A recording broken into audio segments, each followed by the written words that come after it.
तर आमच्या घरामध्ये, आमच्या मंदिरामध्ये जे देव आहे, आमच्या कपाळावर महत्त्वाची गोष्ट कुंकू आहे. आम्ही जे स्वाभिमानाने फिरतो या महाराष्ट्रामध्ये प्रत्येक जाती धर्माचे लोक गुण्या गोविंदाने राहतात, ही शिकवण या देशात प्रथम जर कोणी दिली असेल, कोणत्या राजाने लावली असेल, तर तो आमचा स्वाभिमान, ते आमच्या स्वराज्याचं भूषण, ते आमच्या अखंड हिंदुस्थानाचं आराध्य दैवत म्हणजे छत्रपती शिवाजी महाराज.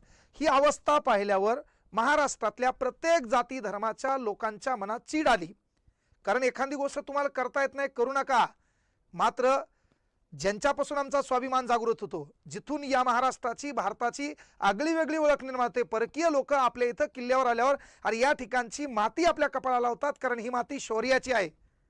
पण त्या ठिकाणी जे शौर्य या देशामध्ये निर्माण करण्याचं ज्या महापुरुषांनी काम केलंय, त्या पुतळ्याची जर अशी अवस्था होत असेल